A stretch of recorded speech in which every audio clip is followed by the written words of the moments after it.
Hey everyone, how are you all? Today we'll do another CPC question which was asked in DGS 2011.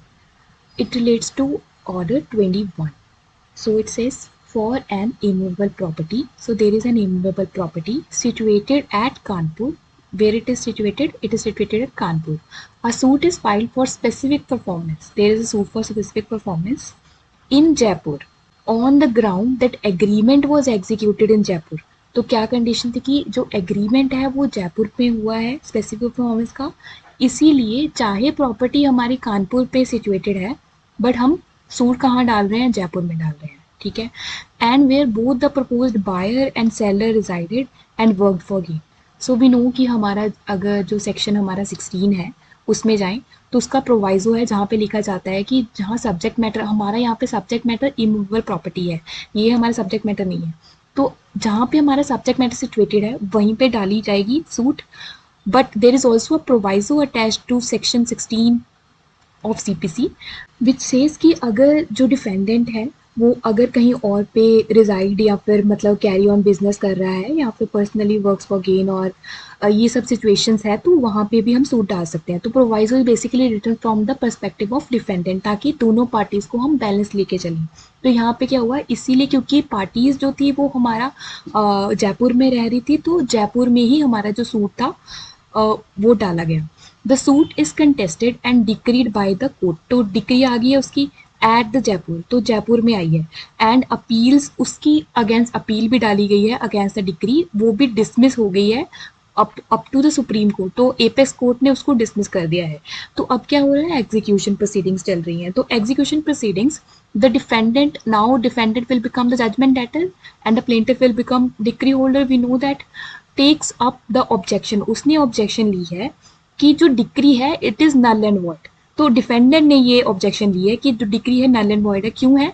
As the same is passed by the court which did not have inherent jurisdiction as the court which had inherent jurisdiction was only the civil court at Kanpur. वो objection ये ले रहा है क्योंकि immovable property जहाँ पे situated होती है वहाँ पे हम जनरली सूट डालते हैं ना.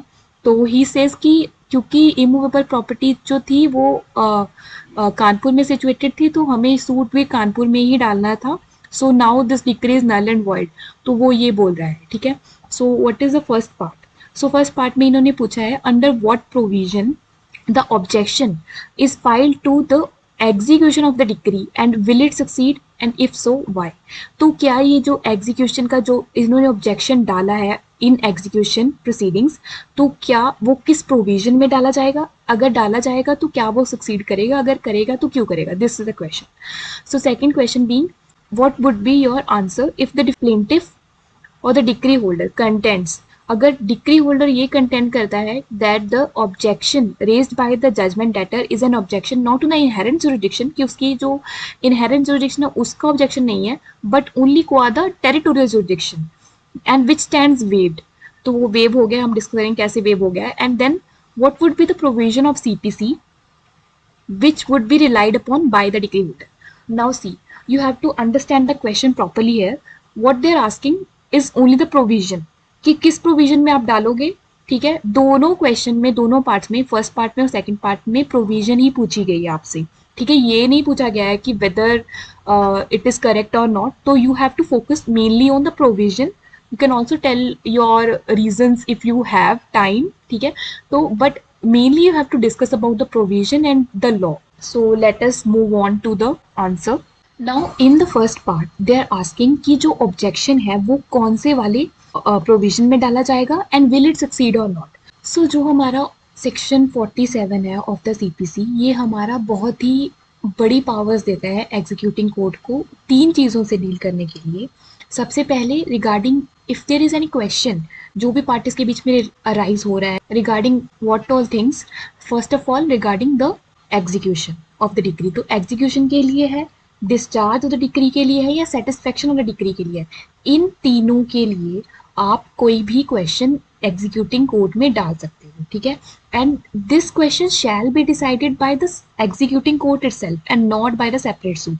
इसका ऑब्जेक्ट क्या है? क्योंकि ये मैटर्स रिलेटेड टू एग्जीक्यूशन है, एग्जीक्यूटिंग कोर्ट ही इसको डिसाइड कर दे, ये बेहतर है rather than putting up other suits. तो हमें सेपरेट सूट नहीं डालनी है, बस हम इसी सूट में ही डाल देंगे। फर्दर हमारा जो अबव 3 मैटर्स है वो तो है ही, उसके अलावा हम कहाँ कब डाल सकते हैं, अगर हमें ये डिसाइड करना है कि जो पर्सन है वो रिप्रेजेंटेटिव है या नहीं है, तो वो भी एग्जीक्यूटिंग कोर्ट ही डिसाइड कर देगा। प्लस इसके साथ हमारी जो एक्सप्लेनेशन 1 है, अगर आप चाहो तो वो भी लिख सकते हो, एक्सप्लेनेशन 2 है वो भी। सो एक्सप्लेनेशन 2 में बहुत अच्छी बात बताई गई है, अगर आप सेल करते हो इन एग्जीक्यूशन तो उसके पास हमारा ऑक्शन परचेजर हो जाता है, ठीक है, ऑक्शन परचेजर को सेल की जाती है। So this auction purchaser will be a deemed party, तो ये हमारी पार्टी डीम किया जाएगा। This is not related to this question, so you need not write it, but you need to know कि एक्सप्लेनेशन 1 और 2 भी है इस सेक्शन के साथ। एंड देन दिस जो प्रोपोजिशन है उसमें क्या बोला गया है कि जो ऑब्जेक्शन है क्या हम ले सकते हैं और वो सक्सीड करेगा या नहीं करेगा। तो ऑब्जेक्शन जो है वो हम ले सकते हैं, क्योंकि ये ऑब्जेक्शन है regarding the subject matter of the suit. अब अगर सब्जेक्ट मैटर ही नहीं होगा, ठीक है, सही, तो एग्जीक्यूट ही क्या करेंगे। अगर हम एग्जीक्यूशन ही नहीं कर सकते हैं तो this is something that executing court can decide. This was held in our case. This is a very interesting and very important case you need to know about. This was Vasudev Modi versus Raja Bhai Rahman.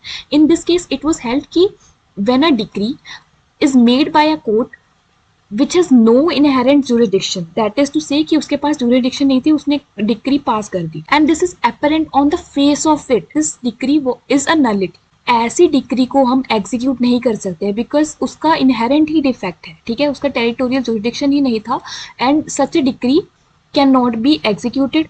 तो this thing can be straight away refused by the executing court.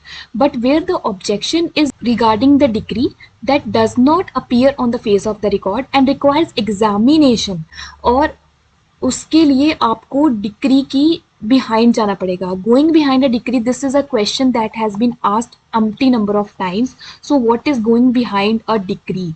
So going behind a decree means going into the merits of the case, deciding it again from the very first point that a executing court cannot do.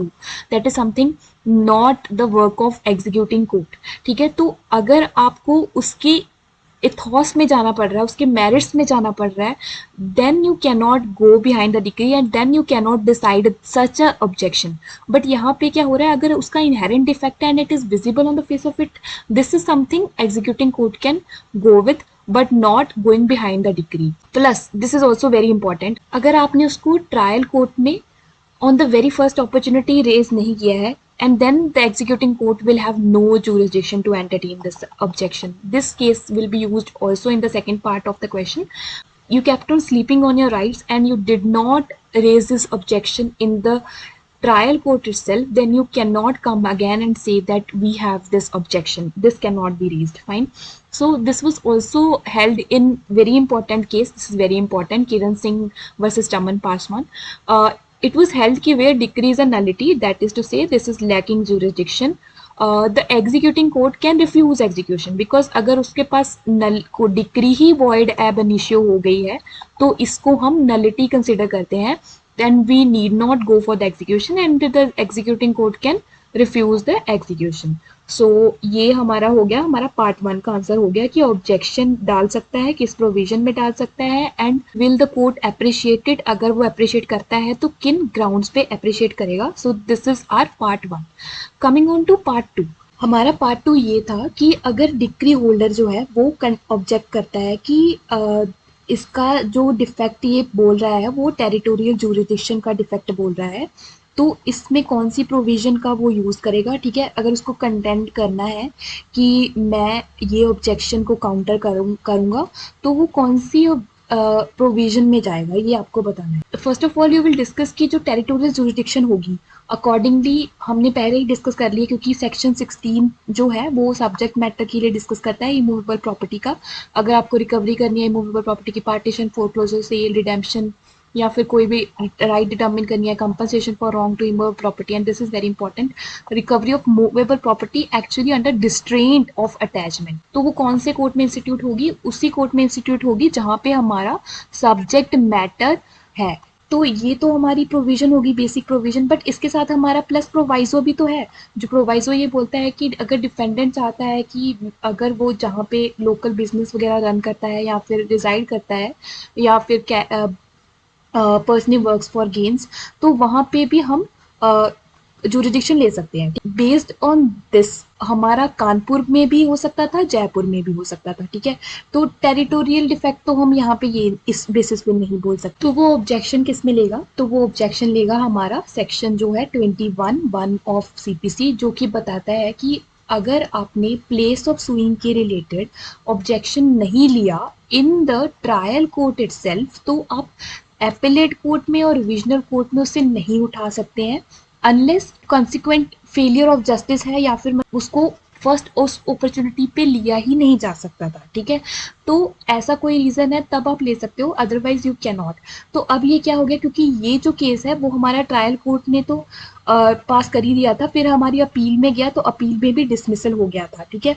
आपने appeal में भी ये objection नहीं लिया, आपने trial court में भी ये ऑब्जेक्शन नहीं लिया, and now you have come to executing court and now you are asking for it, you can not, ठीक है। You can not ask it over here in the executing court. ये हमारा जो ऊपर हमने केस लॉ पढ़ा था उसमें भी यही बोला गया था कि आप एग्जीक्यूटिंग कोर्ट में फिर आप ये ऑब्जेक्शन नहीं रेज कर सकते हैं अगर आपने एपिलेट कोर्ट में भी नहीं रेज की है, रिविजनल कोर्ट में भी नहीं रेज की है, एंड ऑल्सो इस ट्रायल कोर्ट में भी नहीं रेज की है।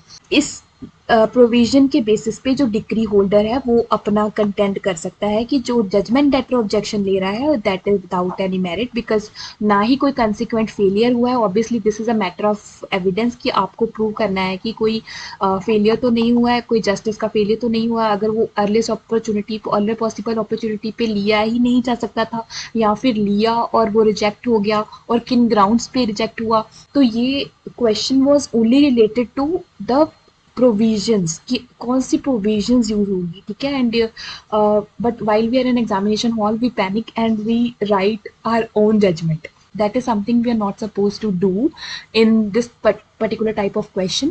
So I hope you understood the proposition and the provisions, ठीक है। तो आपको ये भी याद रखना है कि जो हमारा सेक्शन 21 है उस सब क्लॉज 2 में है, वहाँ पे हमें दिया गया है रिगार्डिंग पेक्यूनियरी जुरिसडिक्शन, एंड 21(3) में भी दिया गया है रिगार्डिंग एग्जीक्यूटिंग कोर्ट, ठीक है। तो ये आपको याद रखनी है, ये सारी प्रोविजंस पूरी पूरी याद रखनी है, क्योंकि जैसे हमारा 21(1) पे क्वेश्चन आया है वैसे ही इस पे भी क्वेश्चन आ सकता है, 21(3) पे भी आ सकता है, 21(2) पे भी आ सकता है।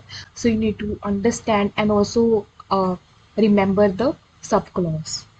Fine, so that will be all for today. Also guys, I want to tell you that this is our last video for CPC so no more CPC videos. So I thank you all for your patience and being with me till here. So thank you guys, take care, keep studying. Till then, see you.